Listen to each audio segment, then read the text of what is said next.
चंद्रघंटा माँ अम्बा दुर्गा भवानी का एक ऐसा नाम है जिस नाम पर लोग भले थोड़ा बहुत विचार कर लें कि चंद्रघंटा गुरुजी बोल दिए।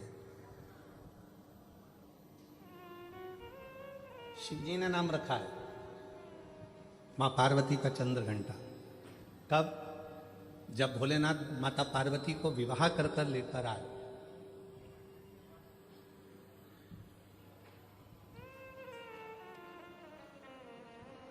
चारों तरफ तारकासुर के आतंक फैला हुआ था।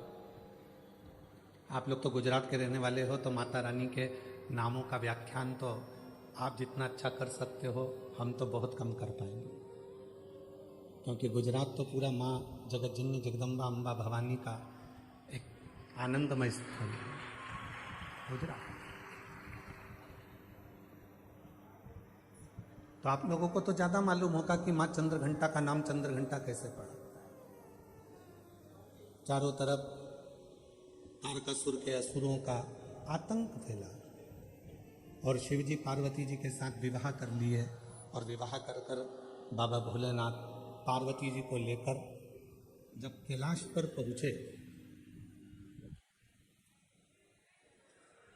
कोई उधर बैठकर भोजन कर रहा था शिवगण, कोई उधर बैठकर खा पी कर पड़ा हुआ था, कोई शिवगण अपने पूरे शरीर को नोच रहा था, कोई शिवगण उछल रहा था।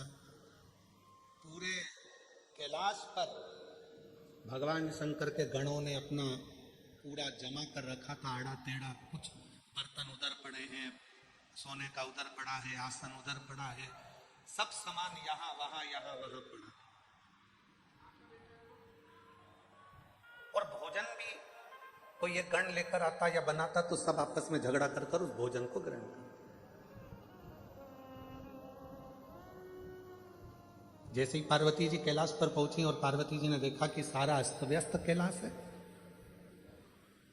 कोई सामान इधर पड़ा है, कोई सामान उधर पड़ा है, कोई सामान उधर पड़ा है, तो पार्वती जी ने शिव जी से कहा कि अपना विवाह हुआ है, अपन कहाँ रहेंगे ऐसे कैलाश पर। शंकर भगवान बोले अब तुम घर की बहू बनकर आई हो, मेरी अर्धांगिनी बनकर आई हो, तो अब तुम इस पूरे घर को जमाना, सेट करना, पूरे घर को अच्छा बनाना, ये तुम्हारी जवाबदारी। पार्वती जी ने कहा इतना बड़ा कैलाश और मैं जमाऊं?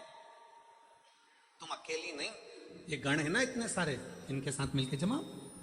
पार्वती जी बोली ऐसे गण खाए पिया पसर गए, कोई अपने बाल खुजा रहा है, कोई हाथ पैर खुजा रहा है, कोई के 12 मुंह, कोई के 4 मुंह, कोई के 6 मुंह, इनको कैसे समझाऊंगी। पार्वती जी बोली इनका भोजन कौन बनाता है? शंकर भगवान बोले अभी तक हम बनाते थे। गणों का पेट भरने की जवाबदारी तो हमारी है, संसार का पेट भरने की जवाबदारी हमारी है, संसार पृथ्वी पर जितने भी जीव जन्म लेते हैं उनके पेट भरने की जवाबदारी हमारी है। पर अब आज से तुम हमारे साथ शादी कर कर आ गई हो, ये सारी जवाबदारी हमारी खत्म हो गई, आज से पेट भरने की जवाबदारी तुम्हारी है, तुम अन्नपूर्णा बन जाओ और सबका पेट भर। हमारी जवाबदारी खत्म हो गई। बहू सोचे कि ये सामान कौन जमाएगा, सास जिठानी की देवरानी। अब तुम ब्याह कर कर आ गई हो, तुम जमा। कई कई नई नई बहुएं आकर कहती हैं तुम्हारा घर ऐसा, तुम्हारा घर वैसा, तुम्हारे घर में तो रहने के तरीके नहीं है लोगों को। अपने पति को रात दिन वो एक ही शब्द सुनाती, तुम्हारे घर के लोगों को रहना नहीं आता, तुम्हारी मम्मी को बोलना नहीं आता, तुम्हारे पापा को फैला देते हैं, तुम्हारे छोटा भाई ऐसा करता है, तुम्हारी बहू ऐसी करती है, तुम्हारे भैया ऐसा करते हैं, तुम्हारी भाभी ऐसा करती है। तो पति उपत कर क्या बोलेगा, अब तू आ गई ना समझदार, तू संभाल, बात खत्म। अब इतनी सी बात पर अगर झगड़ा करें, इतनी सी बात पे अगर अपन झगड़ा करेंगे, लड़ेंगे, तो कहाँ तक रही? अब तू संभाल। पार्वती जी ने कहा मैं संभालू? हाँ। माँ जगतजननी जगदम्बा अम्बा ने आज सारे गणों की मीटिंग करी। इतना फैलारा पूरे कैलाश पर फैला है, कौन उठाएगा? एक एक करके सारे गण खसक गए।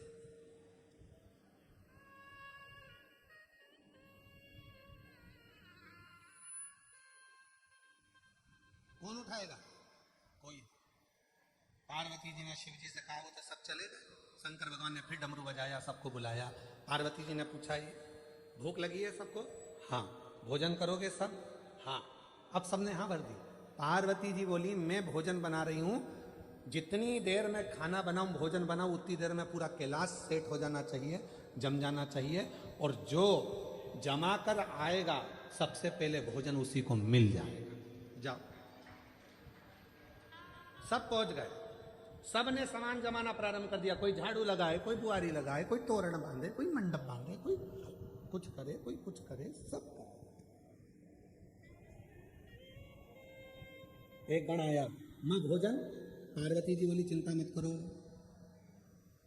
जैसे ही भोजन तैयार हो जाएगा मैं घंटा बजाऊंगी, तुम सब दौड़ के आ जाना, भोजन करा दो। सुबह से शाम हो गई। अब जो चंद्र शिव जी के मस्तक पर विराजमान था वो भी पार्वती शंकर जी से कह रहा भूख लगी है। शंकर भगवान बोले कर काम,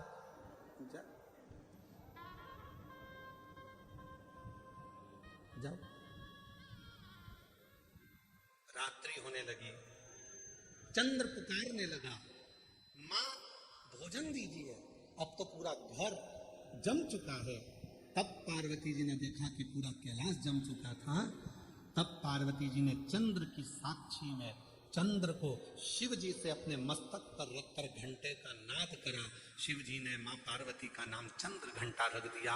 उसी पल, उसी घड़ी, उसी क्षण शिव ने कहा पार्वती आज तुमने पूरे कैलाश को सेट कर कर जमा कर उनका भरण पोषण किया है।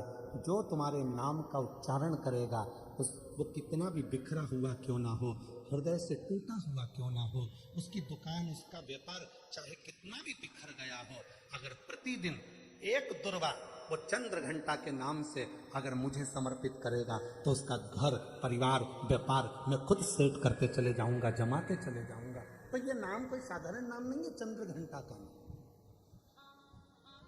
इतने जन्म हमारे ऐसे ही बिना शिव के निकल गए,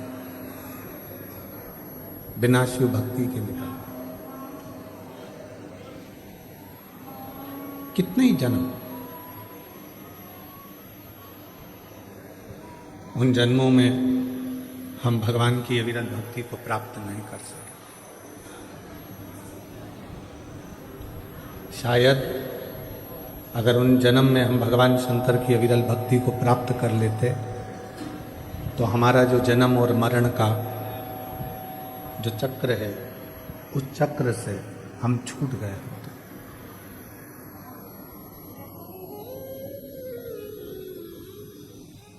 जो निकल गया, जिसको हमने गवा दिया, उसका स्मरण हम बार बार ना करें। जो चले गया उसको क्या याद करें। बचपन गया और हम विचारों में पड़े हुए हैं कि हमारा बचपन निकल गया, हमारा बचपन निकल गया, हमारा बचपन निकल गया।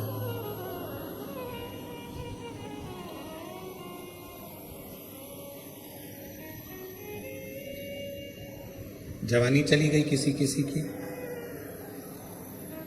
हम उसी स्मरण में डूबे हुए हैं कि हमारी जवानी चली गई, युवान अवस्था हमारी चली गई।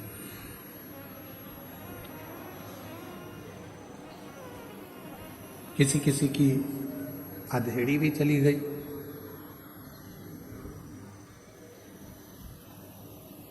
अब बुढ़ापा आया है तो बुढ़ापे में विचार आ रहा है कि मेरा बचपन, जवानी, अधेड़ी सब चली गई। और अब जो ये अवस्था है बुढ़ापे की,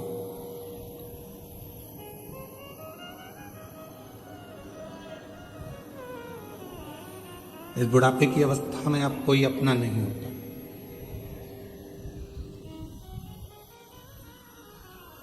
और बचपन खेल में खोया, जवानी कर सोए, बुढ़ापा देख कर रोया, बचपन गया, जवानी गई। आवाज सेट नहीं है तुम्हारी साउंड की। बचपन गया, जवानी गई, अधेड़ी गई, आया केवल बुढ़ापा। और बचपन खेल में जवानी नींद भर सोया, बुढ़ापा देख खोया, सिरा में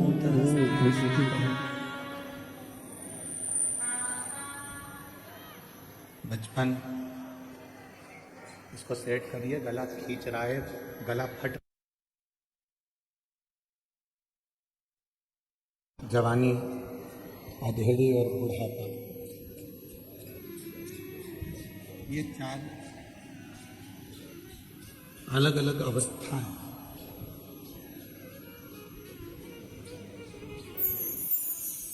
और इन अवस्थाओं में हम कितना भगवान का भजन करे हैं, हम कितना मंत्र जाप करे हैं, हम कितना स्मरण करे हैं, हम कितना कीर्तन करे हैं। शिव महापुराण में एक बात और अच्छी बताई कि मान लो हम यदि भगवत नाम कीर्तन ना कर पाए, हम भगवत भजन ना कर पाए, हम स्मरण ना कर पाए, हम मंत्र जाप ना कर पाए, तो उस परमात्मा की चौखट पर जाने के लिए फिर हम कौन सा ऐसा अपनी जिंदगी का कर्म करते रहें जिससे उस परमात्मा के सामने हम जा सकें, उस परमात्मा के सामने हम पहुंच सकें। कान में चुभने वाला हो रहा है, इसको मिठास डालिए, वाणी खींच कर बोलना पड़ रहा है।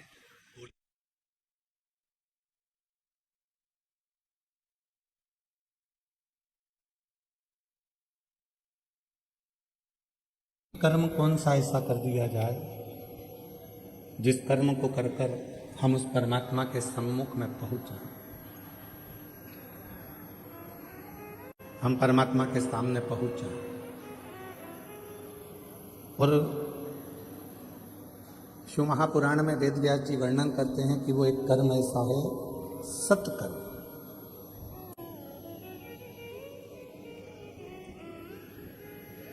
कोई साधारण व्यक्ति है, उसको शिक्षा की जरूरत है। आपके पास अगर भगवान ने धन दिया है तो उसको अच्छी शिक्षा दीजिए, उसको अच्छी चिकित्सा की जरूरत है, उसको चिकित्सा दीजिए। चिकित्सा मिले तो चिकित्सा, शिक्षा मिले तो शिक्षा, जो उसको मिले जैसे उसको जरूरत है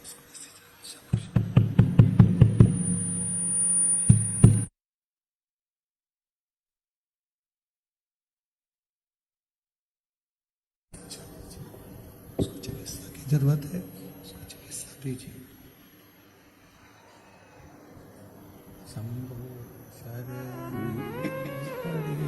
मांगो घड़ी रे घड़ी दुख काटो, दया करी न दर्शन आपो। शंभु शरणी मांगो घड़ी रे घड़ी दुख काटो, दया करी न दर्शन आपो।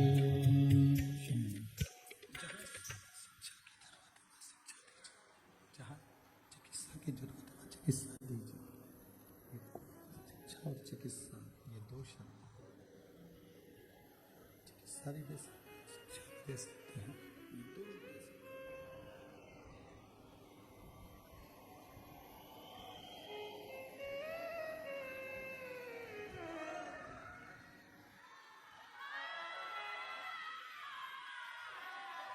जहाँ शिक्षा की जरूरत है जहाँ शिक्षा दीजिए, जहाँ चिकित्सा की जरूरत है वहाँ चिकित्सा दीजिए।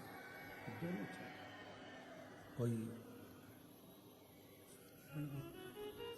व्यक्ति है उसको शिक्षा की जरूरत है तो उसको शिक्षा प्रदान करें, उसको चिकित्सा की जरूरत है उसको चिकित्सा प्रदान करें।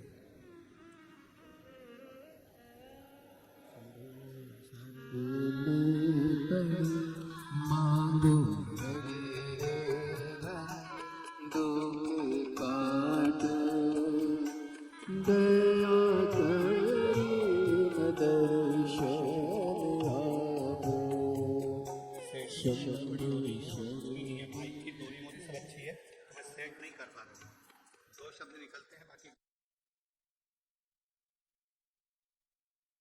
शंभु शरण पड़ मांगो घड़ी रे घड़ी दुख काट दया करीन दर्शन आपो शंभु शरण पड़। बाबा की कथा कर रहे हैं। कोई साधारण व्यक्ति है और उसको शिक्षा की जरूरत है तो उसको शिक्षा दीजिए। कोई साधारण व्यक्ति है उसको चिकित्सा की जरूरत है, उसको चिकित्सा दीजिए। इस शिक्षा और चिकित्सा परमार्थ के तो कार्य ऐसे हैं, ये दोनों कार्य हमको उस ईश्वर के सामने खड़े रहने का बल देते हैं। शिक्षा भी देती है, चिकित्सा भी देती है। ये दोनों, शिक्षा और चिकित्सा, ये दोनों हमको उस परमात्मा की साक्षीकरण में खड़े रहने का बल प्रदान देते हैं।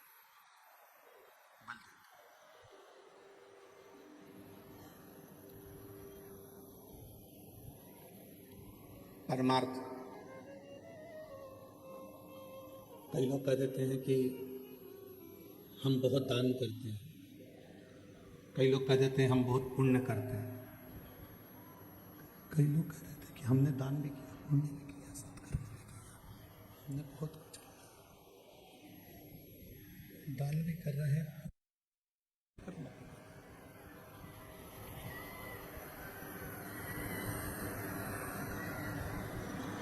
अब शिव पुराण की कथा कहती है, भगवान शंकर का चरित्र कहता, शिव तत्व कहता, किसको दान कर रहा है?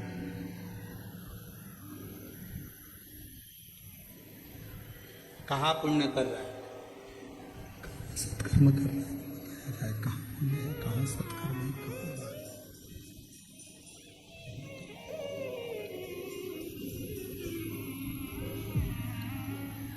तो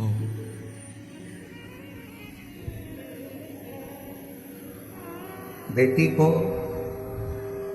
कई माताएं कह देती हैं, कई जीजियां कह देती हैं, कई बहनें कह देती हैं, कई भाई कह देते हैं कि हम,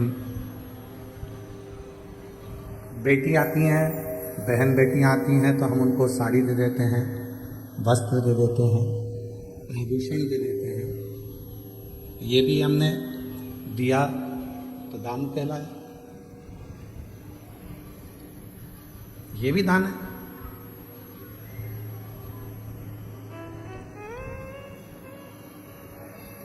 थोड़ा सावधानी से सुनिएगा कथा को। तुम्हारी बहन आ रही है, तुम्हारी बेटी आ रही है और उसको तुम कुछ दे रहे हो, वो दान नहीं कहलाएगा, वो उसका हक कहलाएगा। ऐसे नहीं दोगे तो दूसरी तरह से लेना आता है, उसको दान नहीं कहेंगे। बहन को कल साड़ी दिला दी तो तुमने सोचा कि मैंने उसको साड़ी दिला दी है, तो तुमने सोचा कि मैंने उसको देने है, उसको वस्त्र दिला दिया तो तुमने दान कर दिया, उसको आभूषण दिला दिया तो दान कर दिया।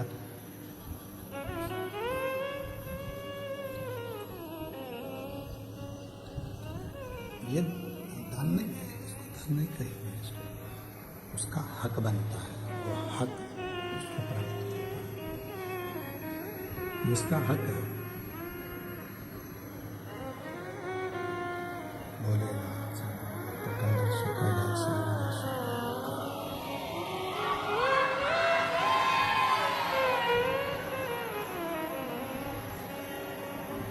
इस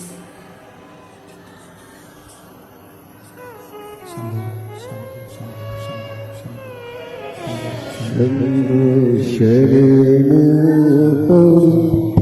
मांगू घर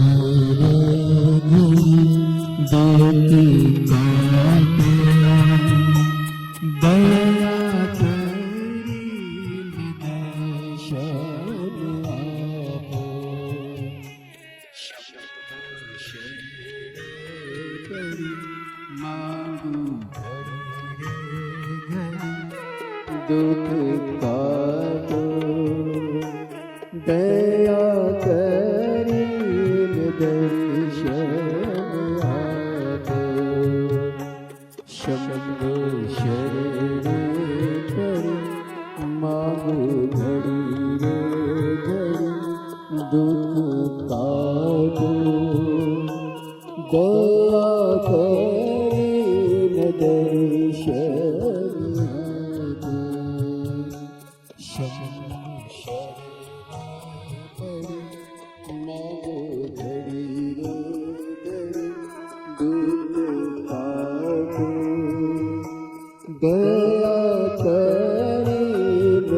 शंभो शरण परि मांगो घड़ी रे घड़ी दुख काटो दया करीन दर्शन आपो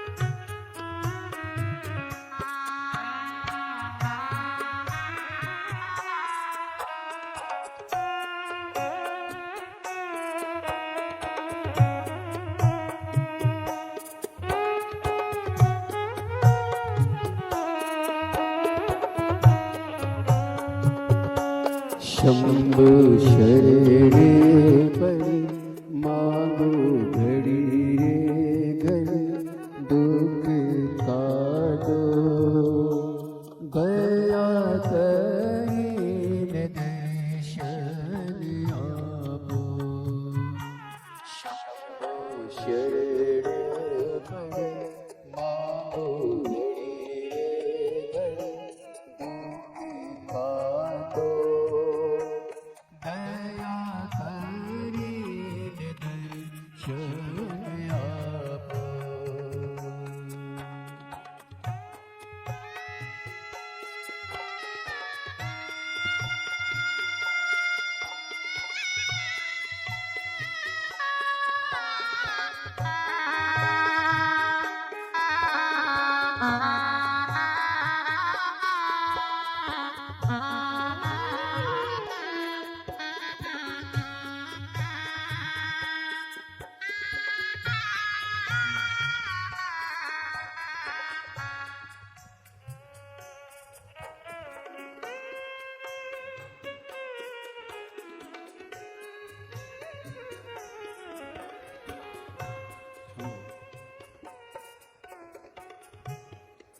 कई लोग कह देते हैं कि बहन बेटी को दिया तो दान दिया।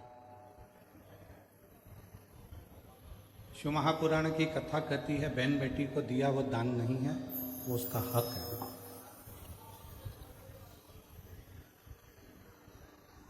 उसको दान नहीं कह सकते, वो उसका हक बनता है।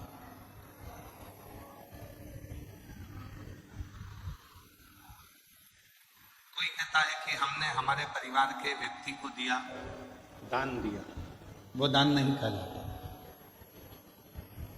दान की परिभाषा किसको कही गई कि परिवार के अंदर कोई दूसरा व्यक्ति है, मान लो कोई रिश्तेदार है और उसका बच्चा पढ़ना चाहता है, शिक्षा अध्ययन करना चाहता है, उसको चिकित्सा की जरूरत है, आपने उसके लिए कोई सहयोग करा, वो दान की गिनती में करें, उसको दान कहा जाएगा कि वो। अब ऐसे तो लोग कह देते हैं कि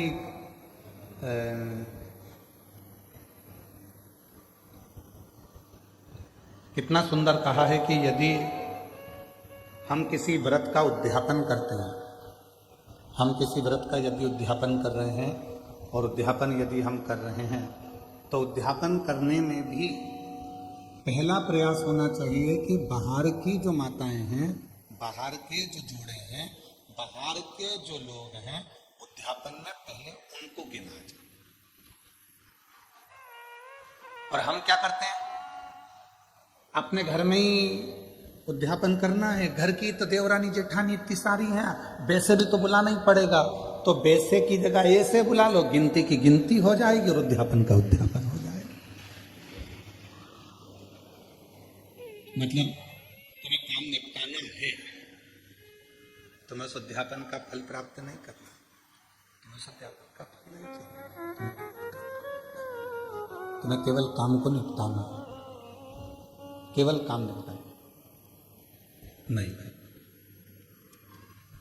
उद्यापन करोगी तो देवरानी तो भोजन करेगी करेगी, जेठानी तो भोजन करेगी करेगी, ननंद भी आएगी आएगी, नंदोई भी आएगा आएगा, तो इन सबको तो तुमको भोजन कराना है, पर इनको उद्यापन में नहीं गिनना है।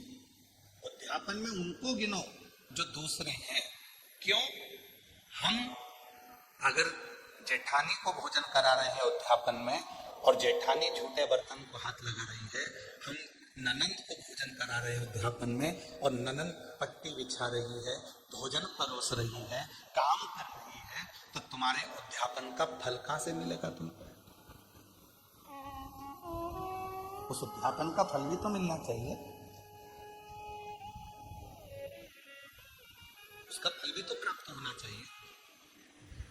हमें फल कब मिलेगा? जब हम कोई दूसरा आया है उसके लिए पट्टी बिछा रहे हैं, आसन लगा रहे हैं, भोजन की थाली तैयार कर रहे हैं, भोजन करा रहे हैं, पकवान दे रहे हैं, उनको कोई सामग्री दे रहे हैं, तो वो उद्यापन का फल प्राप्त होगा। वो लेकर गया, यहाँ से थोड़ा आपने कुछ दिया, उसको कलश दे दिया, तुमने कोई सुहाग की सामग्री दे दी, कोई चूड़ी दे दी, कोई बिछुड़ी दे दी, कोई ब्लाउज पीस दिया, कोई तुमने उसको साड़ी दी या कोई सामान दिया, तो वो लेकर गए, वो लेकर पहुंच गए, तो वो उद्यापन है। अब तुमको मालूम है कि अगर मैं उद्यापन करूंगी तो मुझे ननंद को तो बुलाना पड़ेगा, मम्मी नहीं मानेगी। तुमको मालूम है कि मैं उद्यापन करूंगी तो मुझे जेठानी को तो बुलाना ही पड़ेगा, देवरानी को तो बुलाना ही पड़ेगा, जेठानी को बुलाना ही पड़ेगा, मानेंगे नहीं घर के लोग। तो क्यों ना उनको भी उद्यापन में जोड़े में गिन लो, और तुमने उनको भी उद्यापन के जोड़े में गिन लिया, और विचार करा मेरे 16 जोड़े पूरे हो गए, मेरे 16 सोमवार का उद्यापन हो गया, अब भगवान शंकर मुझे फल देंगे। शंकर जी सोचे जितनी चतुर तू है उससे चौगना चतुर मैं हूं।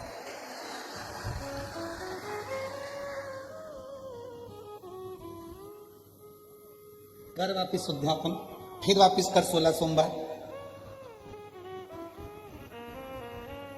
वापिस 16 सोमवार, वापिस उद्यापन कर, वापिस व्रत कर, वापिस कर। पशुपति व्रत किस किसने करे?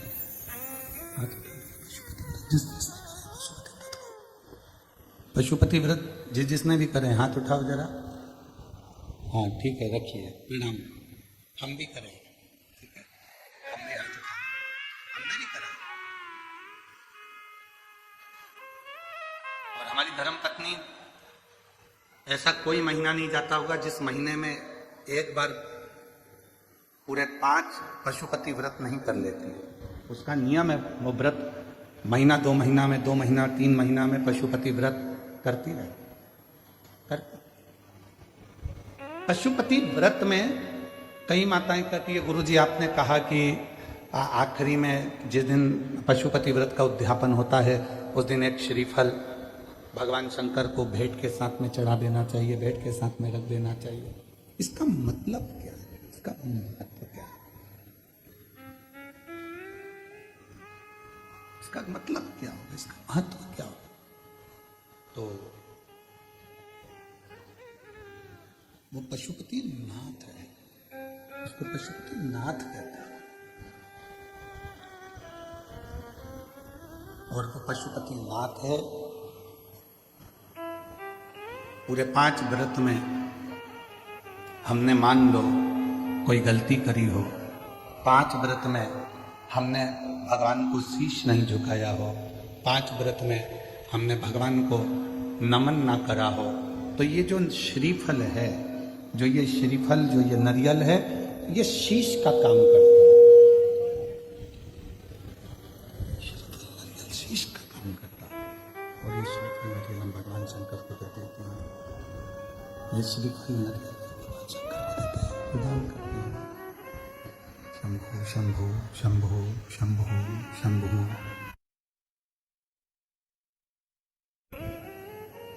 ये नारियल शीश का काम करते। हे प्रभु, हो सकता है कि मैंने अपना शीश आपके चरणों में नहीं नवाया, हो सकता है मैंने गलती करी, मैं आपके चरणों में शीश, इसलिए मैंने ये शीश रूपी नारियल, मैंने ये अपना मस्तक, शंभो शंभो, मैंने अपना ये मस्तक, अपना ये शीश आपके चरणों को नमन कर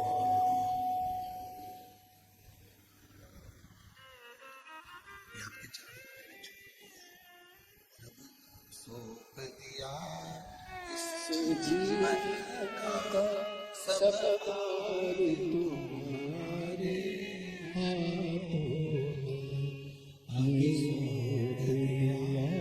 इस जीवन का सब कार्य तुम्हारे हाथों में है, हार तुम्हारे हाथों में, और जीत तुम्हारे हाथों में, हार तुम्हारे हाथों में, और जीत तुम्हारे हाथों में। भार हमने परमात्मा के चरणों में सौंप दिया। श्रीफल देना मतलब परमात्मा के चरणों में सब कुछ सौंप देना, उनके चरणों में छोड़ देना।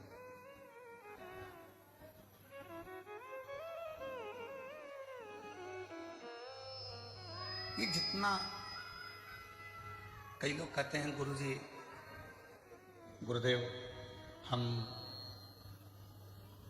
आप कहते हो कि पूर्व समय का हमारे कर्म का भोग हमको इस जन्म में आकर भोगना पड़ता है,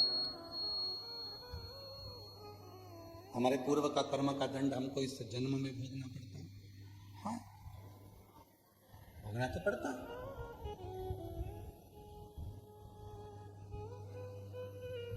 पहले जब हम छोटे थे,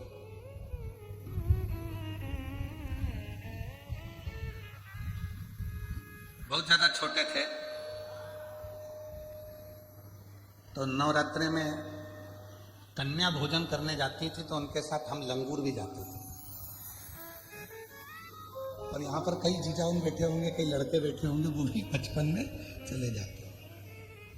भले वो नहीं कह रहे तो क्या हुआ, पर हम तो कह रहे हैं ना, हमारी कथा तो हमको सुनाने में क्या दिक्कत। उनको शर्म आती होगी कि हमने क्या कन्या भोज में कन्या के साथ बैठकर भोजन कर, हमने तो किया। पर जिन जिन के यहाँ भोजन करने जाते थे वो आंटी इतनी चतुर होती थी ना,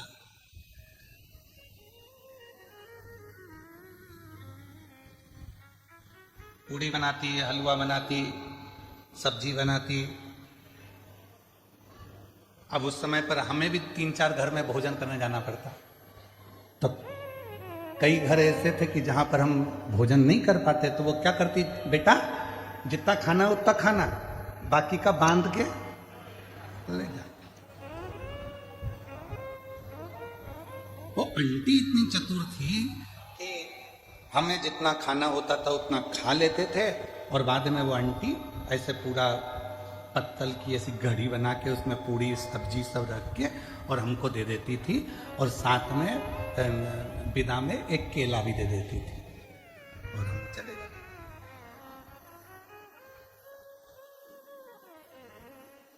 उस समय का देवी जी के समय पर जो हमने कन्या भोज में भोज करा और जो पत्तल लेकर आए, आज समझ में आता है कि उनके घर में हम पूरा नहीं खा सके तो उसने पत्तल में बांध कर दे दिया। उसी तरह ऊपर भी हमारा कर्म का दंड हम पूर्व जन्म का नहीं भोग सके तो उसने हमारे जन्म के साथ पत्तल में बांध कर अभी दे दिया। ये जितना संसार में आने के बाद हम भोग भोगते हैं, ये हमारे वहां पर निपटा के आए तो आज हमें भोगना पड़ता।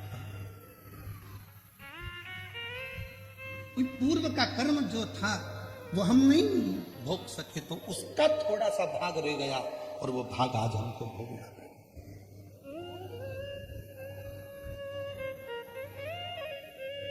और कोई पिछले जन्म के अच्छे कर्म मुझे बाबा तेरा साथ मिला। हम पिछले जन्म के कर्मों का भोग भोगते भोगते भोगते भोगते इस जन्म का भी भोग भोग रहे हैं। और कोई हमारे पूर्व में हमने कोई पुण्य करा होगा, मेरी जीजियों ने, मेरे जीजाओं ने, मेरी बेटियों ने, बेटाओं ने, मेरे बुजुर्ग माँ बाप ने कोई पुण्य करा होगा। उस पुण्य का फल ये मिला कि बड़ौदा में शिव पुराण की कथा हुई और उस पंडाल में अपन जाकर बैठे। ये पूर्व का पुण्य, पूर्व का पुण्य,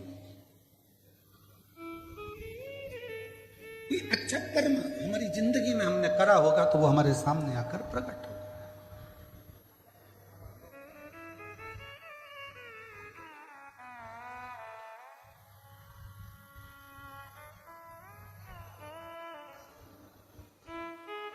किसी ने पूछा, गुरुजी बहू कौन से कर्म से मिलती है? हमने कहा गाय को रोटी खिलाने से।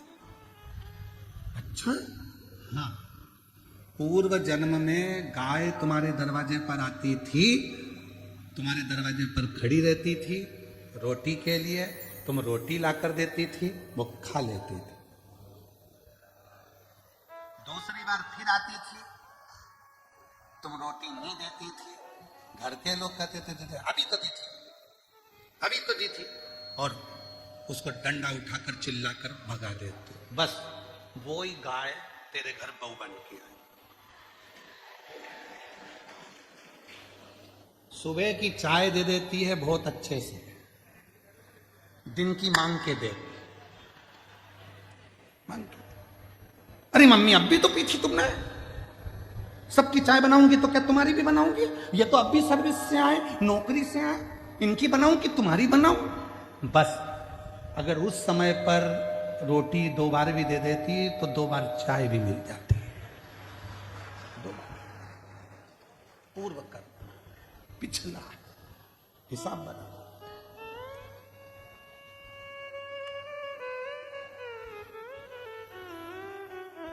एक पुरानी कथा बा, बहुत पहले हम श्रवण कराए थे, आज फिर स्मरण में आ गई कि एक राजा के लड़के की शादी हुई,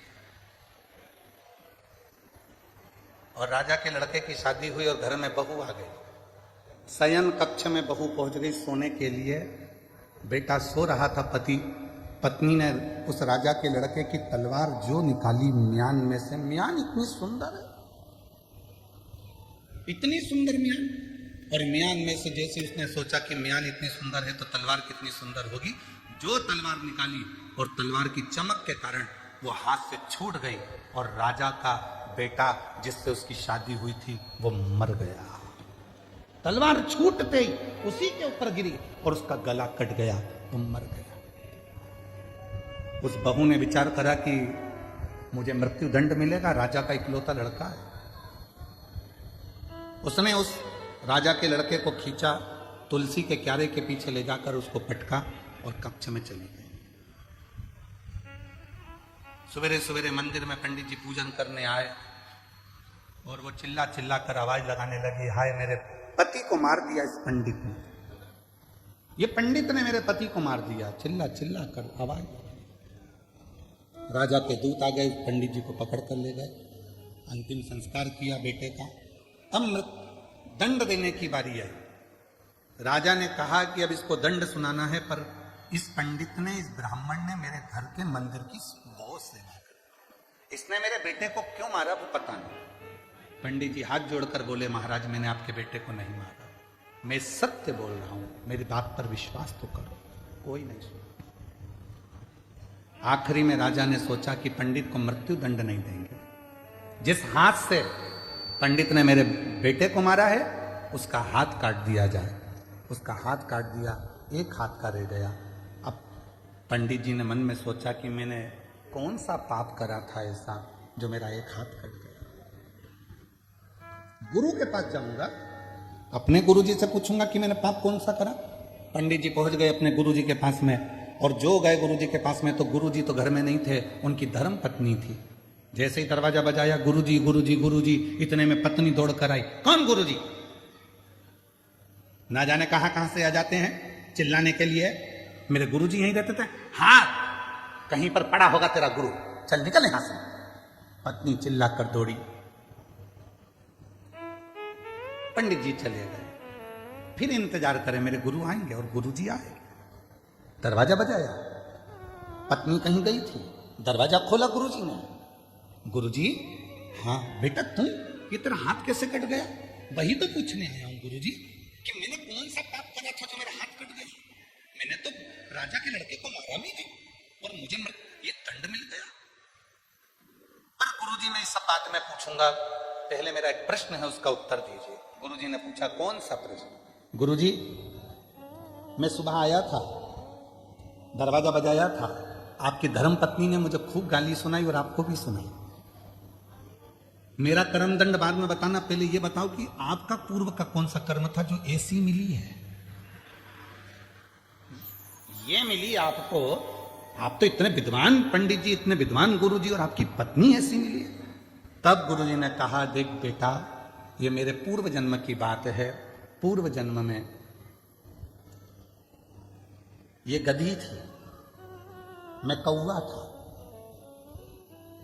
इस गधी की पीठ पर वजन ढोते ढोते ढोते ढोते घाव हो गया था। घाव के कारण एक फोड़ा हो गया था।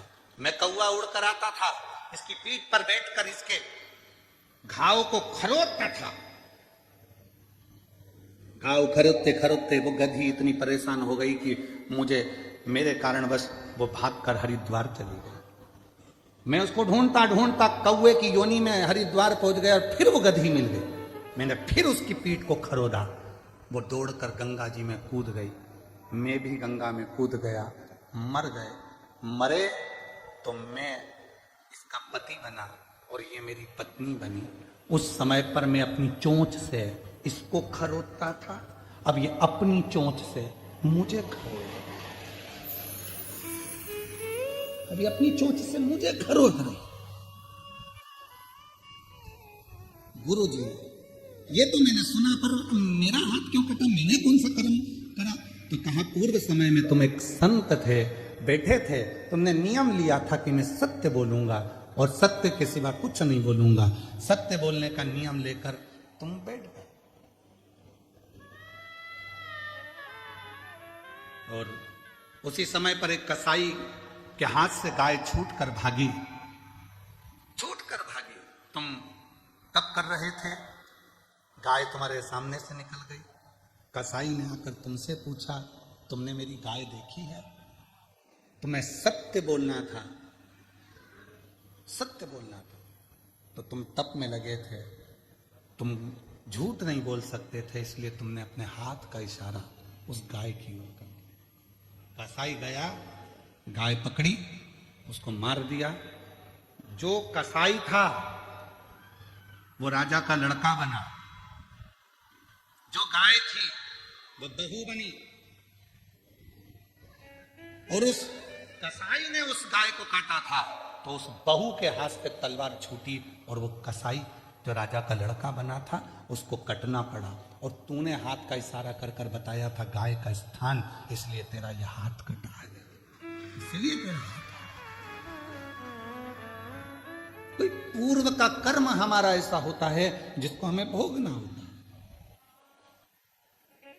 कई लोग कह देते हैं हम मंदिर जाते हैं, इसके बाद भी हमें दुख पीछा नहीं छोड़ता, हम भगवान का भजन करते हैं फिर भी दुख पीछा नहीं छोड़ता। हमारा पूर्व का हम जो कर कर आए हैं, वो तो हम जो वहां पर भोजन नहीं कर पाए तो पत्तल बांध कर लाए हैं, वो तो खाना पड़ेगा। वो तो लाए हो ना बांध कर, तो उसको तो भोगना ही है। पर कुछ अच्छे कर्म कर कर, जब हम कुछ अच्छा कर्म करना प्रारंभ करते हैं तो हमारा कर्म श्रेष्ठ होते चले जाते हैं। महाराज,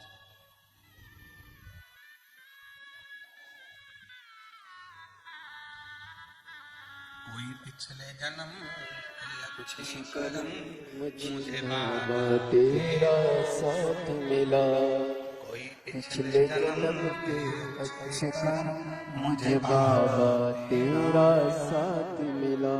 जहाँ सारी दुनिया झुकती है, जहाँ सारी दुनिया झुकती है, मुझे वाली दरबार मिला, दरबार मिला। पिछले जन्म के अच्छे कर्म मुझे बाबा तेरा साथ मिला। कोई पूर्व का कर्म होगा जो हम भोग रहे हैं। इसीलिए शिव महापुराण की कथा कहती है अपने बच्चों को मंदिर जाने की आदत डालो, अपने बच्चों को एक लोटा जल ले जाकर शिव मंदिर में भेजो, अपने घर के एक एक बच्चे को शिवालय तक भेजने का प्रयास करो। क्यों? हम तो खैर वो नहीं पहनते जो तुम लोग ये शर्ट पहनते हो बटन वाली, हम नहीं पहनते हैं। हम तो ये बांधने वाली पहनते हैं, ढीली हो जाए तो कस लो। अब तुम्हारी तो जो फिटिंग है वैसी की वैसी पहन लो, भले ढीला ढिल्ला हो। पर जितने लोग भी वो कमीज पहनते हैं, वो शर्ट पहनते हैं, वो बटन वाली शर्ट पहनते हैं, उनको मालूम है अगर एक बटन ऊपर की ही गड़बड़ हो गई तो नीचे तक सारी बटन बोलो बोलो जम के गड़बड़ रहेगी। एक बटन अगर सही लग गई तो जितनी भी बटन है वो सब सही हो जाएगी। एक बटन अगर आड़ी टेढ़ी हो गई तो सारी बटन आड़ी टेढ़ी हो गई। उसी तरह यदि बचपन आड़ा टेढ़ा हो गया तो जवानी अधेड़ी और बुढ़ापा भी आड़ा टेढ़ा हो गया। बटन पहले नंबर की अगर सही है तो बाकी की बटन भी सब सही है, सब सही।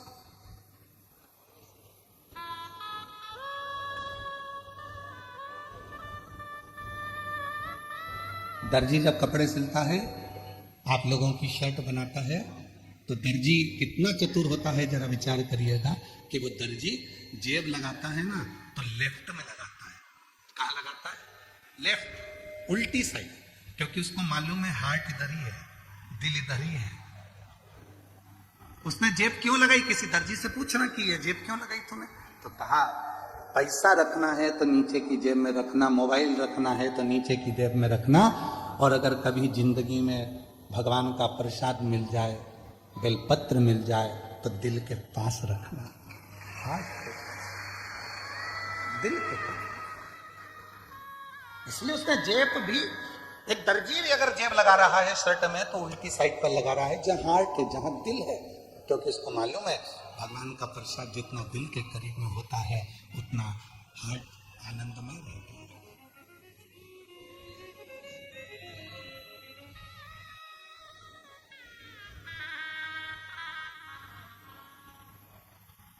पर दुनिया के लोग ना जाने क्या आज के समय में लोगों को हो गया, परेशानी अपने माथे पर लेते जाते हैं।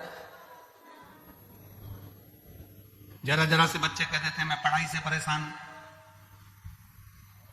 लड़कों से पूछो तो, उनकी माओं से पूछो तो कि बच्चों के विवाह से परेशान हूं। पति से पूछो तो कि पत्नी से परेशान हूं। पत्नी से पूछो तो ये बहरू से परेशान हूं, पति से। मां से पूछो तो कि बच्चों से परेशान हूं। मतलब आज के जमाने में, आज के समय में प्रत्येक व्यक्ति ने परेशानी को अपना दामन में बांध कर रखा है। प्रत्येक व्यक्ति ने परेशानी को अपने पल्लू में बांध कर रखा है। उसने शुरू से अभी तक, बचपन में पढ़ाई से परेशान था, बड़ा हो गया तो गाड़ी से परेशान हो गया, फिर धीरे बड़ा हुआ तो सर्विस से परेशान हो गया, फिर ऑफिस में नौकरी भी लग गई तो नौकरी के ऑफिसरों से परेशान हो गया, फिर जाने में ट्रैफिक से परेशान हो गया, इधर उधर घूमने में परेशान हो गया। मतलब परेशानी उसने बांध कर रखी है। तो ये परेशानी मिटेगी कैसे? उसको मिटाने का कोई दूसरा साधन नहीं है। आप खुश रहना प्रारंभ कर दो, प्रसन्न रहना प्रारंभ कर दो, और ये मन में मान लो जो शिव करेगा वो सब अच्छा करेगा, तो परेशानी अपने आप मिटती चलेगी। आपने बना के रखा है मैं इस बच्चे से इतनी परेशान हो गई गुरुजी, बिल्कुल नहीं सुनता, बिल्कुल नहीं सुनता, परेशान हो गई। हम अभी से बच्चों से परेशान हो, मतलब परेशानी को तुमने अपने अंदर बांध कर रखा, परेशानी को तुमने पकड़ कर रखा।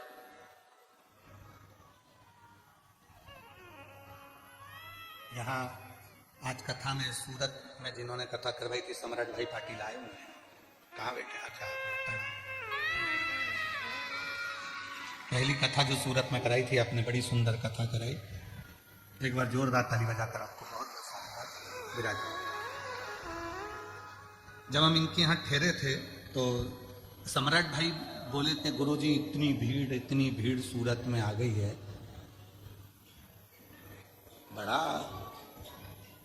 सोचना पड़ रहा है। हमने कहा बिल्कुल मत सोचो और ना परेशान हो, ना तुमने बुलाया है ना तुम बुला सकते हो, ये तो उसका डमरू बजता है तो कोई चल कर आ गया।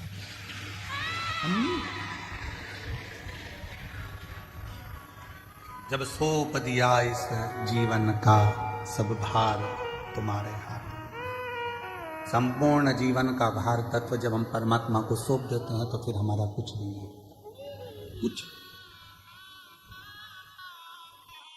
और मेरी चीजें और फिर निवेदन नहीं, तुम बेटी को अपनी बेटी मानते हो, तुम बेटे को अपना बेटा मानते हो, बिल्कुल मत मानो। शंकर जी के मंदिर में तुम्हारे बेटे की शादी नहीं हो रही, तुम्हारी बेटी की शादी नहीं हो रही, अशोक सुंदरी वाली जगह पर जाकर हाथ रखकर 7 बिंदी लाल चंदन की लगाकर हाथ रखकर कह दो कि ये मेरा बेटा, इसका नाम ये है, इसका ये गोत्र है, ये मेरी बेटी, इसका नाम ये है, इसका ये गोत्र है, ये तेरी औलाद है, मैं शादी नहीं करूंगी, तुझे करना है, तुझे संभालना है, फिर वो संभालेगा। उसका प्रमाण ये शिव महापुराण का एक पत्र आया है, उसका प्रमाण देखिए। पत्र में एक पत्र में लिखा है,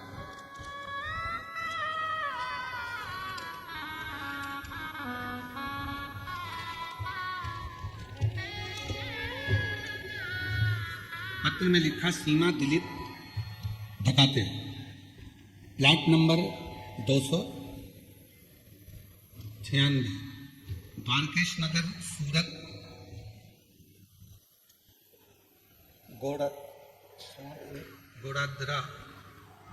गोड़ादरा से हैं। कहीं बैठी हो तो हाथ हिला सकती हैं।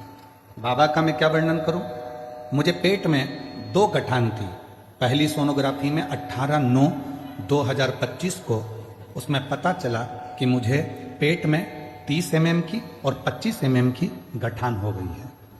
मेरे गर्भाशय में 2 गठान हो गई, एक 30 mm की हो गई, एक 25 mm की। उसके बाद डॉक्टर ने ऑपरेशन का कह दिया, पर मन नहीं करा कि ऑपरेशन कराऊं, क्योंकि डॉक्टर बोले थे ये गठान जांच के लिए जाएगी, उसमें क्या आएगा। बहुत रोई मैं गुरुदेव। तब किसी एक बहन जी के कहने पर मैं सीहोर चली गई और सीहोर में रुद्राक्ष लेकर आ गई। उसका जल शिवजी को चढ़ाकर ग्रहण करना प्रारंभ किया और बेलपत्र का भी सेवन किया।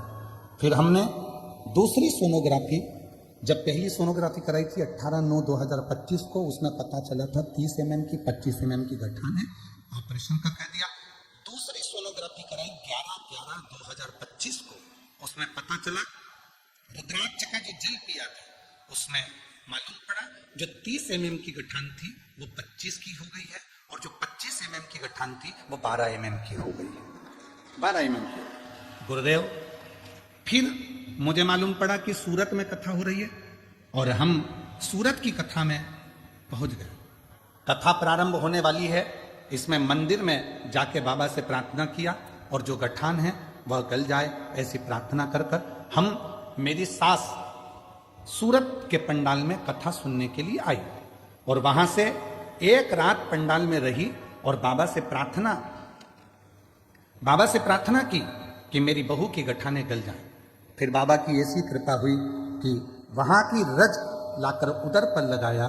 दूसरे ही दिन तारीख 11/1/2026 को हमने सोनोग्राफी कराई और सोनोग्राफी में डॉक्टर ने कहा दोनों गठाने गल चुकी है। बाबा की कृपा से मैं पूर्ण तरह से स्वस्थ हूं। यहां पर बाबा को नमन करने के लिए आए। एक लाइन अच्छी लिखी है, खाली न जाता कोई दर से तुम्हारे, खाली न जाता कोई दर से तुम्हारे, मैं भी खड़ी हूँ नन्ही बाहें पसारे, अपने से लगा लगा लो, गिरा जा रहा उठा लो प्रभु अपने से, अब तो न टालो, गिरा जा रहा, उठा लो उठा। हम उस पर आश्रित हो गए, हमने उस पर भरोसा कर लिया, हमने उस पर विश्वास कर लिया। कोई पिछला जन्म, कोई कर्म हमारे साथ। दुनिया के लोग हमेशा रोते रहते हैं, भगवान ने हमें गरीब बनाकर पैदा करा, भगवान ने हमको गरीब बनाकर पैदा करा। बताओ, इसको इतनी सारी गाड़ी दे दी, उसको ये दे दिया, उसको बंगला दे दिया, उसके बच्चे डॉक्टर बन गए, उसके बच्चे इंजीनियर बन गए, उसका बंगला बन गया, और भगवान ने हमको गरीब बना। भगवान किसी को भी गरीब बनाकर पैदा नहीं करता। गरीब तुम खुद हो, जो अपनी बुद्धि में ये बात लेके रखी हो।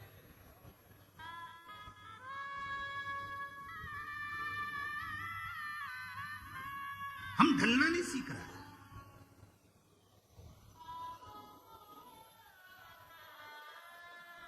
तुम्हारी बहू अगर थोड़ी सी भी तुम पे गुस्सा करती है, तुम्हारी बहू तुमसे नाराज रहती है, तो तुम किसको जाकर कहते हो? किसको जाकर कहते हो? उसके पिताजी को कहेंगे, उसके रिश्तेदार को कहेंगे, अपनी बेटी को फोन लगा के तेरी भाभी रत्ती भर अच्छी नहीं है, अरे ऐसा काम करी, तेरे भैया की पत्नी ने ऐसा काम करा, और वो आकर खड़ी हो जाती है तो तुम एकदम चुप। सीखो। चलो एक बात हम तुमसे पूछते हैं, उत्तर देना जरा। तुम्हारे यहां की लाइट चली गई, नगर पालिका को फोन लगाओगे? जम के बोलो। पीडब्ल्यूडी को फोन लगाओगे? जम के बोलो। जल मंत्री को फोन लगाओगे?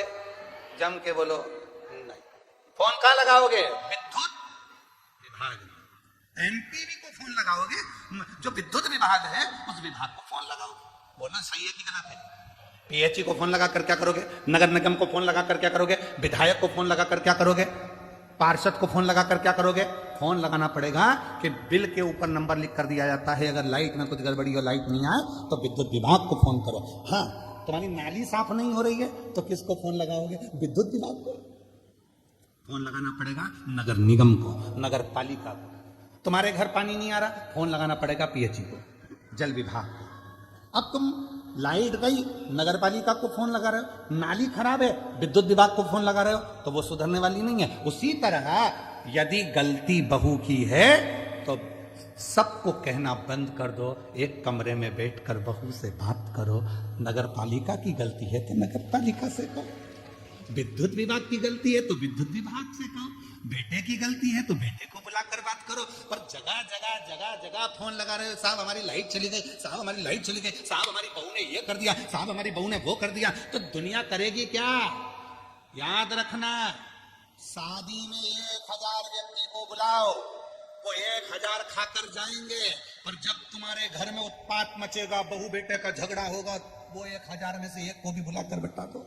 जो तुम्हारे यहाँ 200 की 500 की थाली खाकर गए हैं, प्लेट निपटा कर गए हैं, गाजर का हलवा, चम्मक लड्डू, कुल्फी, गुड़िया का बाल, सब खा के चले गए।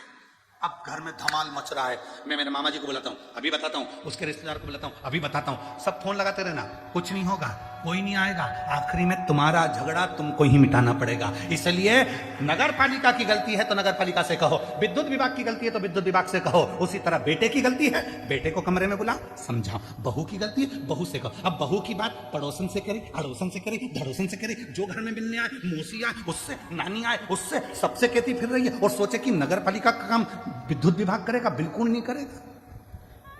समझ में तो आ रही है ना कथा? आ रही है ना? हाँ, गलती किसकी है हम उसको बताएं। अब हम गलती वाले को तो गलती बताते नहीं है। हम बहू की बुराई सब जगह करते हैं, पर बहू से बात नहीं करते कि बेटा मेरे को ये चीज अच्छी नहीं लग रही है। तो बहू भी समझाएगी, मम्मी कोई बात नहीं, अगर आपको ये चीज अच्छी नहीं लग रही है तो मैं सुधारने का प्रयास करूंगी, सुधारने का प्रयास। बेटा मुझे ये अच्छा नहीं लगा, मैं सुधारने का प्रयास करूंगा।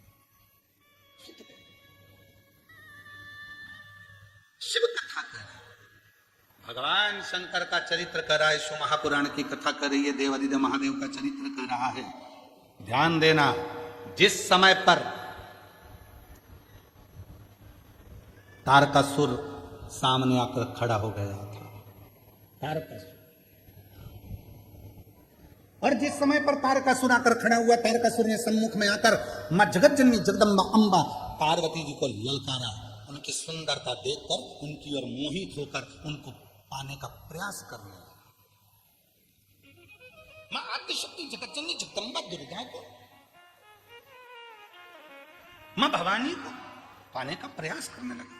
अब मां आद्यशक्ति जगत जननी जगदम्बा शिव जी का इंतजार करती, मां जगत जननी जगदम्बा भगवान विष्णु से शिकायत करती, मां जगत जननी जगदम्बा ब्रह्मा जी से शिकायत करती, कुछ नहीं करा। मां जगत जननी जगदम्बा ने एक काम करा, स्वयं सिंह पर सवार हो गई और उस तारकासुर का संहार मेरी मां जगत जननी जगदम्बा स्वयं सिंह पर सवार होकर उसको ललकारती हुई दूर लेकर चली। चल दूरों तक फेंक कर आ गया। फिर बाद में वही महिषासुर की कथा कहती है, फिर बाद में वही तारकासुर का संहार षडानंद कार्तिकेय से करा। महिषासुर के साथ भी यही किससे कहें? हम कहें तो अपने बाबा से ही तो कहेंगे। और तेरा ही दिया खाया तेरा शुक्रिया, तेरा शुक्रिया, मुझे भूलना बहुत दे दिया है, तेरा शुक्रिया, तेरा शुक्रिया। हम कहें तो किससे? एक पत्र है, अच्छा है, देखिए।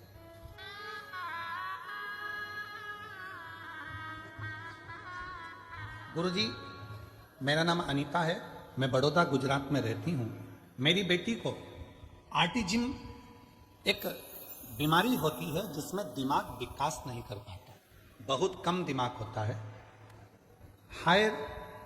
हाइपर हो जाती है, सामान फेंक देती है, सामान तोड़ देती है, उसके हाथ में जो आता है वो फेंक देती है, तोड़ फोड़ कर देती है। कोई समझने नहीं आया, डॉक्टर ने कहा कि ये ऐसी कैसी ही रहे, ना खुद से खाना खा पाती थी और ना स्वयं जल पी पाती थी, शुद्ध नहीं थी। कहा क्या करना है इसकी भी उसको शुद्ध नहीं रहती थी। एक ऑटिज्म बीमारी। कहीं बैठी हो बेटी, अगर आए हो, मेरा नाम अनीता है, मैं बड़ोदरा की रहने वाली हूँ, कहीं बैठी हो तो आ सकती हैं बेलपत्र लेने के लिए। उसमें से शुद्ध नहीं रहती, ना वो खुद खाना खा सकती है, ना पानी पी सकती है, तोड़फोड़ करती है, हाइपर है, समझ में नहीं आता था क्या करें। अब डॉक्टरों का खूब इलाज कराया पर कोई उसका हल नहीं निकला। डॉक्टर क्या करते थे, नींद की दवा दे देते थे, वो सोती रहती थी, पड़ी रहती थी, हम बड़े दुखी रहते थे। फिर मुझे किसी ने आपकी कथा के बारे में बताया, मैंने आपकी कथा सुनी जिसमें आपने रुद्राक्ष के जल का वर्णन किया था। फिर हमने सीहोर में रुद्राक्ष मंगाया और उसका जल पिलाना शुरू किया और आपकी कथा सुनना प्रारंभ किया। तब से मेरी बेटी थोड़ी शांत हो गई, स्वयं अपना काम करने लगी। और गुरुजी बाबा की ऐसी कृपा है कि अब वो कथा भी सुनती है और बैठती उठती, अपना खाती और अपना कार्य कर लेती है।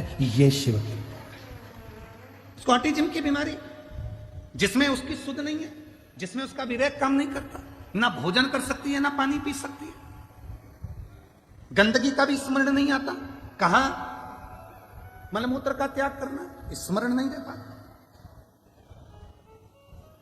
सारे डॉक्टरों का इलाज करा लिया पर कह दिया गया कि ये कभी ठीक नहीं होगी, हाइपर हो जाती, सामान तोड़ देती, फेंक देती। तब शिव पर भरोसा कर कर सीहोर से रुद्राक्ष मंगाकर उसका पानी गलाकर शिव को चढ़ाकर देना प्रारंभ करा। आज मेरी बेटी में सुधार है और बाबा की कृपा से अब उसका हालत भी सुधरी है और शिव की कृपा से कथा सुनने के लिए भी आती है और कथा सुनती भी है। ये शिव की, इसको शिव की। और हम और आप कितने विचारों में पड़े हुए हैं। हम लोग विचार करते हैं मुझे ये परेशानी है, मुझे ये परेशानी है, मुझे ये परेशानी है। याद रखना, जिंदगी में ऐसा कोई संसार में मृत्यु लोक में पैदा नहीं हुआ जिसके मस्तक पर टेंशन नहीं हुआ। सबको चिंता है, सबको टेंशन है, सबको कुछ ना कुछ परेशानी है।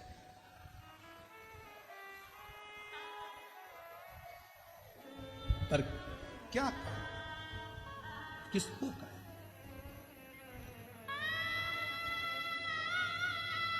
अपनी समस्या का हल अपने को करना। हमने पहले भी एक बात कही थी, आज फिर कह रहे हैं। इधर एक माता जी बैठी हैं, उनको बहुत तेज छींक आ रही है। मैं इधर वाले भैया जी से कहूं कि छींक दो, तो उनकी छींक इधर वाला छींक सकता है क्या? बोलो, जम के बोलो जरा। चलो ठीक है। इधर एक दादाजी बैठे हैं, मैं उनको खांसी आ रही बहुत तेज, और मैं उनसे कहता हूं तुम मत खांसना, पड़ोसन खांसेगी। खांसने से काम चल जाएगा क्या? जम के बोलो। अपनी बटन अपने को खुद लगाना है, अपनी खांसी अपने को खुद खांसना है, अपनी छींक अपने को खुद छींकना है, अपने को पांव हाथ में खुजाल चली तो अपने को खुजालना है। अर्थात अपने पेट में दर्द हुआ तो दवाई भी अपने को खाना है। तो अपनी जिंदगी में अगर दुख आया है तो एक लोटा जल चढ़ाकर उस दुख को भी अपने को ही काटना है, कोई दूसरा नहीं काटेगा। संसार में कोई पैदा नहीं हुआ जो तुम्हारे दुख को काट दे। याद रखना, कहीं का महाराज तुमसे कह दे कि मेरे पास आकर बैठो, मैं तुम्हारा दुख काट दूंगा, समझ लेना पक्का बेवकूफ बना रहा है, 1,00,000 2,00,000 लेके चले जाएगा। सब बेवकूफ बना रहा है। कोई किसी का दुख नहीं काट सकता। संसार में कोई पैदा नहीं हुआ कि किसी का दुख काट दे। भगवान राम की जिंदगी में भी दुख आया था, 14 वर्ष का वनवास आया था, बड़े बड़े गुरु उनके पास में थे, विद्वान विद्वांस उनके ऋषि उनके पास में थे, वो भी राम जी का दुख नहीं काट पाए। क्यों? राम जी ने पूछा मेरी जिंदगी में दुख आया, सीता मैया के जीवन में दुख आया था, इतने बड़े बड़े उनके पिता जनक जैसे विद्वान थे, तो दुख नहीं काट पाए। क्यों? क्योंकि जो हमारे पिछले कर्म का भोग है वो हमको खुद भोगना पड़ेगा, अपना दुख खुद को काटना पड़ेगा, कोई नहीं काटे। सारी समस्या का हल एक लोटा जल, और वो एक लोटा जल तुम्हें चढ़ाना पड़ेगा, तुम्हें। इसलिए शिव महापुराण की कथा बार बार कहती है कि एक लोटा जल लेकर मंदिर जाओ, एक लोटा जल लेकर मंदिर जाओ, एक लोटा जल लेकर मंदिर जाओ। क्यों? क्योंकि तुम खुद चलकर जाओगे, उसके दरवाजे पर तुम्हारा अपना दुख है वो स्वयं काटेगा। बेटे का वो खुद काटेगा, बेटी का वो खुद काटेगा। अब मालूम पड़े तो तुम सोचो कि मेरी बेटी के लिए मैं कुछ कर दूं गुरुजी, मेरे बेटे के लिए मैं कुछ कर दूं गुरुजी। जिसके कर्म का जिसको भोगना, और अगर किसी के करने से हो सकता है तो करके देखो।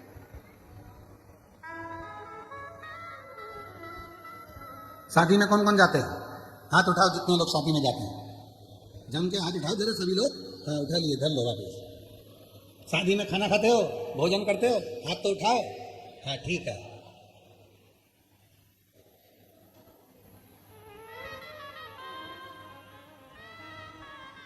एक ही प्लेट में एक ही गुलाब जामुन की कटोरी, एक ही गाजर के हलवे की कटोरी, उसमें दोनों पति पत्नी खा लेते हो? जम के तो बोलो।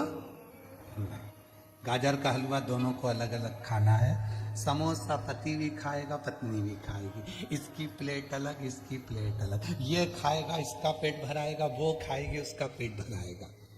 तो मंदिर भी सबको जाना चाहिए। पर कई लोग विचार में रहे, गुरुजी जब दान करने का नंबर आता है, कहीं 150 रुपए चढ़ाना होते हैं, तो माताएं सिर्फ पल्लू लेके पति को टच कर लेती है। टच। हमने पूछा इससे क्या होगा? 50-50।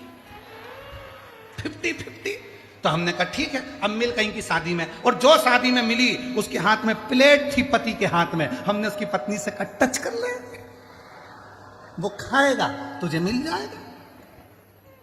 समोसा वो खाएगा मिलेगा तुझे, गाजर का हलवा वो खाएगा मिलेगा तुझे।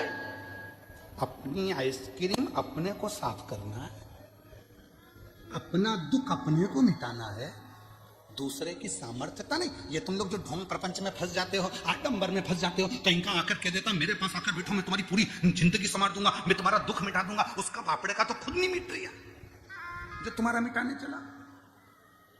और किसी के पास जाओ और वो कह दे तुम्हारा दुख मैं मिटाऊंगा, तो उसको कह के आ जाना एक लोटा जल चढ़ा ले, तेरा खुद मिट जाएगा। सारी समस्या का हल एक लोटा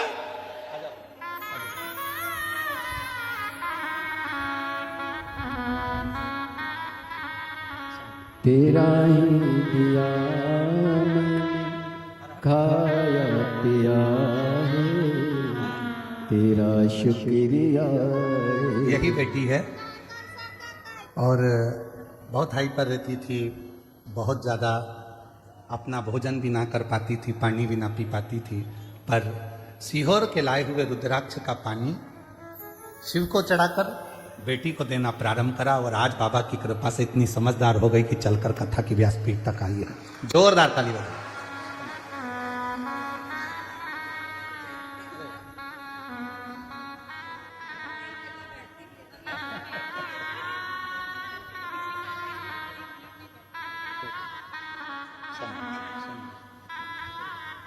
देव से प्रार्थना करिए, निवेदन करो बाबा भोलेनाथ जी से अपने मन का भाव कहिए, दिल से बाबा को अपने मन की बात कहिए।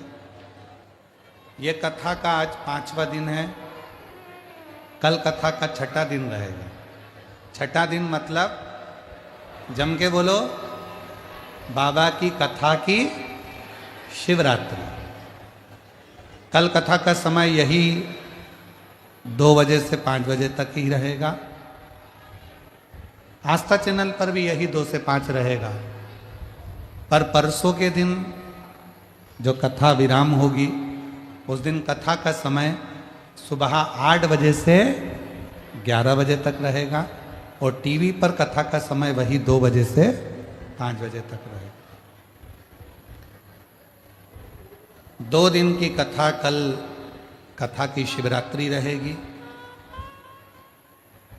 दिल से शिव भक्त बाबा से अपने मन की बात कहेंगे, हृदय से प्रार्थना करेंगे और परसों के दिन सुबह 8 बजे से 11 बजे तक कथा होकर विश्राम हो जाए। ये कथा 22 तारीख को विराम होगी, फिर 27 तारीख से 31 तारीख तक प्रेशर बढ़ा। 27 तारीख से 31 जनवरी तक माघ मेले में त्रिवेणी संगम पर सतुआ बाबा शिविर,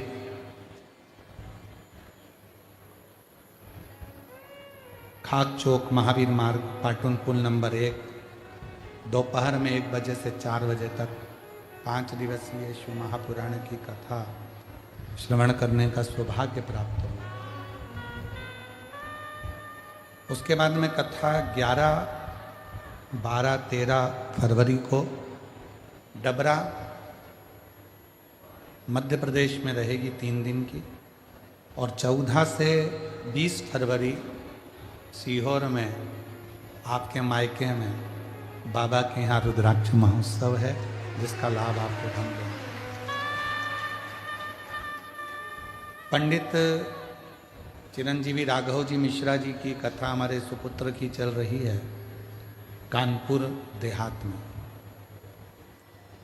वो कथा उनकी 24 तारीख को विराम हो जाएगी और 26 तारीख को पंडित चिरंजीवी राघव मिश्रा जी की कथा 26 जनवरी से 1 फरवरी तक सीहोर अग्रवाल धर्मशाला में उनकी कथा 7 दिवसीय शिव पुराण दोपहर में 1 बजे से 4 बजे तक अग्रवाल धर्मशाला सीहोर में रहेगी। पंडित चिरंजीवी श्री राघव मिश्रा जी।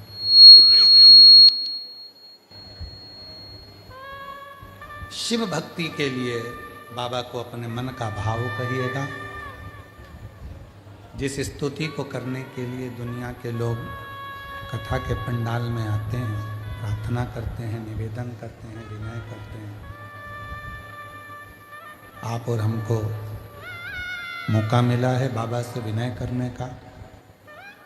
सब लोग साथ में बोलिएगा, आपकी आवाज़ व्यासपीठ तक, व्यासपीठ और आपकी आवाज़ मेरे बाबा देवादिदेव महादेव के हृदय तक पहुँचे। ये कामना कर कर बाबा को मन का भाव कहिएगा।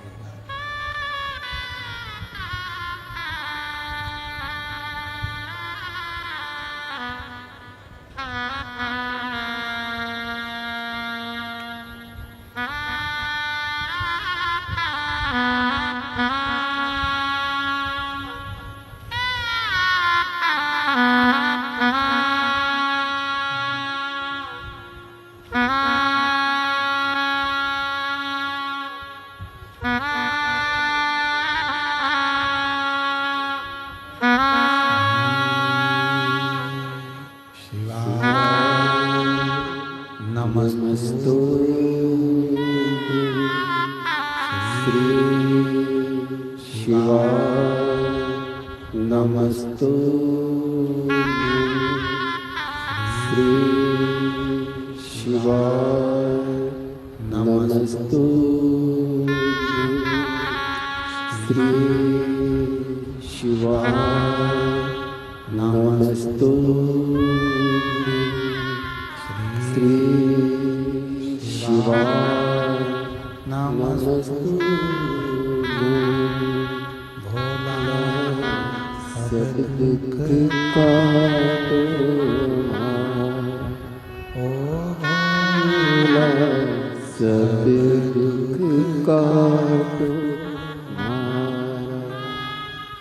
शिव शंकर जगत तेरी माला भोले बाबा तेरी माला भोला सब दुख काटो ओ भोला सब दुख काटो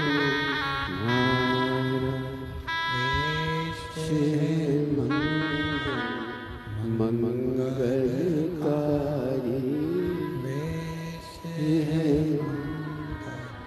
मंगलकारी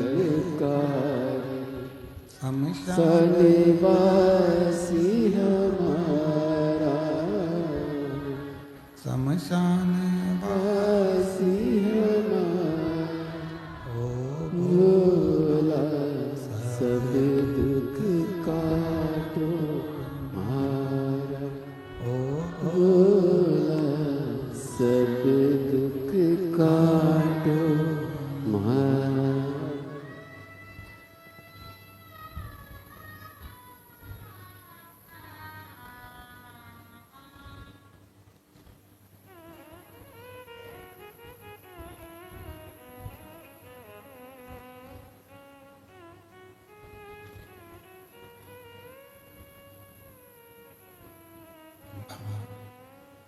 देवादिदेव महादेव भगवान शिव उगड़दानी तो कालदर्शी कैलाशी विनाशी भगवान शंकर की पवित्र कथा कर रही है। शिव महापुराण की कथा वर्णन कर रही है। शिव तत्व कह रहा।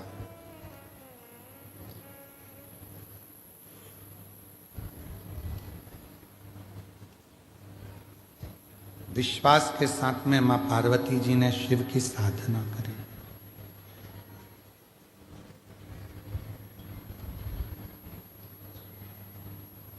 शिव साधना का सबसे पहले जो फल मिलता है वो नेत्रों को मिलता है।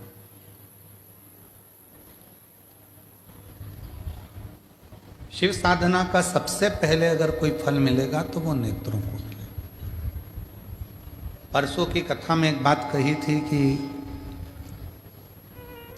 कोई अच्छा कार्य जब होने वाला होता है तो तुम्हारे नेत्रों में स्वप्न में शिवजी खुद शिवलिंग के रूप में दर्शन देते हैं या कथा के रूप में दर्शन देकर तुम्हारे कार्य को सफल करना प्रारंभ कर देते हैं। शिव साधना का, शिव आराधना का, शिव भक्ति का, शिव भजन का, शिव स्मरण का, एक लोटे जल का फल सबसे पहले नेत्रों को प्राप्त होता है। नेत्र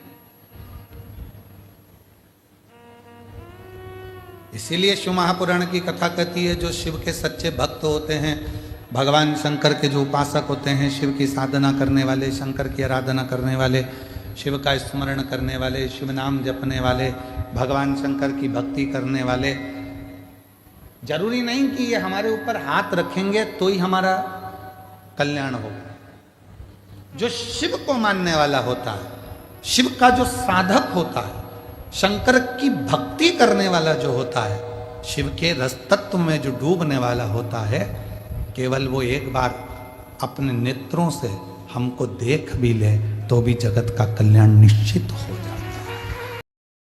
जीव का कल्याण निश्चित हो,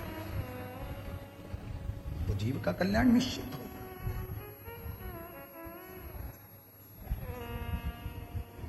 वो एक लाइन आप लोग गुनगुनाते हो ना, एक नजर कृपा की कर दो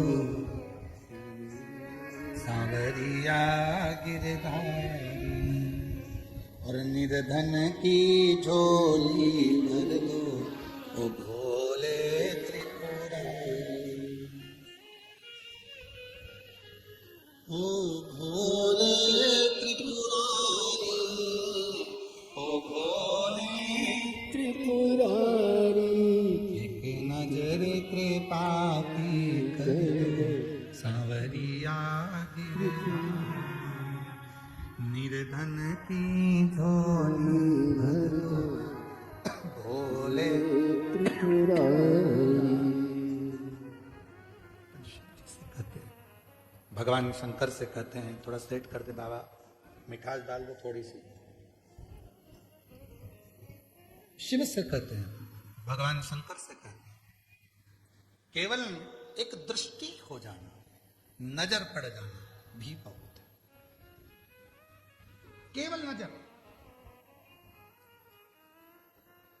और कुछ भी नहीं।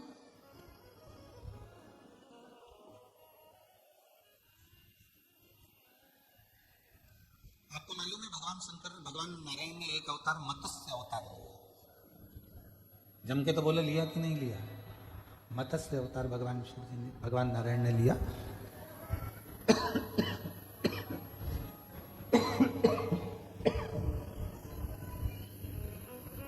भगवान नारायण ने मत्स्य अवतार लिया, और कभी आपने विचार करा कि मत्स्य अवतार भगवान नारायण ने क्यों धारण किया? कभी आपने स्मरण किया कि मत्स्य अवतार भगवान नारायण क्यों धारण करें, किस लिए धारण करें? क्योंकि मछली में एक गुण होता है, मछली अपने अंडों को देती है, और वो अंडे पकते कैसे हैं?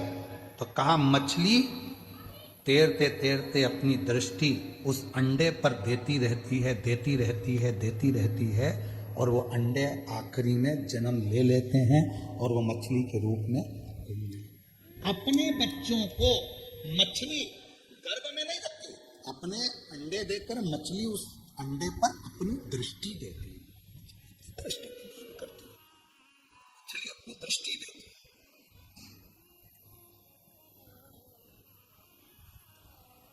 वो मछली अपनी दृष्टि दे रही है, उन अंडों पर मछली की दृष्टि पड़ती है।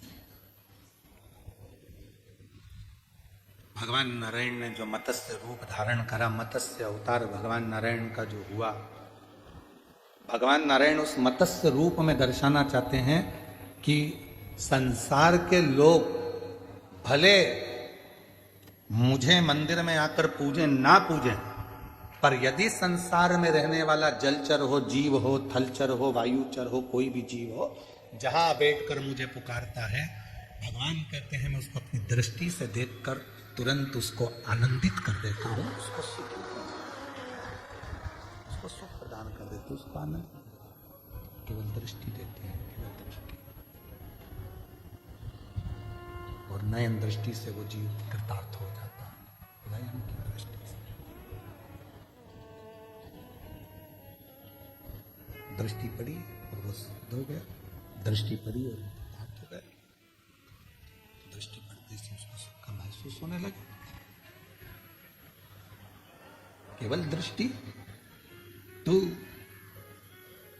शिव महापुराण की कथा में वर्णन आता है कि भगवान शंकर शिव साधना का जो सर्वप्रथम फल है वो नेत्रों को प्राप्त हो, इसलिए जो श्री शिवाय नमस्तुभ्यम जपता है, पंचाक्षर मंत्र नमः शिवाय जपता है, या षडाक्षर मंत्र ओम नमः शिवाय जपता है, या शिवजी के मंदिर में जाकर एक लोटा जल चढ़ाता है, श्री शिवाय नमस्तुभ्यम का उच्चारण जो दिन भर में कम से कम 11 बार 21 बार भी अपनी जिह्वा से कर लेता है, तो कहा उसके नेत्र सिद्ध होते चले जाते हैं, उसकी दृष्टि पड़ने से भी जीव का कल्याण हो जाता है। मात्र दृष्टि। आप लोगों में से कितने लोग हैं जिनके दरवाजे पर श्री शिवाय नमस्तुभ्यम लिखा है? बहुत बढ़िया, रखना चाहिए। हमने पहले भी कथा में कहा, अपने घर के दरवाजे पर श्री शिवाय नमस्तुभ्यम की पट्टी चिपका दो, लगा दो, अंदर भी बाहर भी चिपकाओ, जिससे कोई आया है तो दरवाजा खुले उससे पहले वो दरवाजे पर पढ़ ले श्री शिवाय नमस्तुभ्यम। और जानते समय दरवाजा बंद है उस पर भी आपकी एक पट्टी चिपकाओ, जिससे जो व्यक्ति निकल कर जाएगा दरवाजा खोलने से पहले श्री शिवाय नमस्तुभ्यम पढ़ेगा और पढ़ने के बाद घर से निकल कर जाएगा। क्यों? अगर जिंदगी में कोई अड़चन, कोई दुख, कोई परेशानी, कोई कष्ट भी अगर आ रहा होगा तो मंत्र के उच्चारण से वो समाप्त हो जाएगा। श्री शिवाय नमस्तुभ्यम का मतलब है शिव जी को मैं नमस्कार करता हूं, प्रणाम करता हूं और शीश झुकाता हूं, नमन करता हूं। नमः शिवाय का मतलब भी यही है, मैं शिव को नमन करता हूं, प्रणाम करता हूं। भगवान ओम नमः शिवाय का मतलब भी यही है कि ब्रह्मांड के रचयिता भगवान शिव को मैं नमस्कार करता हूं, प्रणाम करता हूं। श्री शिवाय नमस्तुभ्यम का मतलब भी यही है, मैं शिव को नमस्कार करता हूं, प्रणाम करता हूं, नमन करता हूं, प्रणाम करता हूं, नमन करता हूं, नमस्कार। घर से निकलो तो शिव को नमस्कार करते हुए और घर में प्रवेश कर रहे हो तो शिव को नमस्कार करते।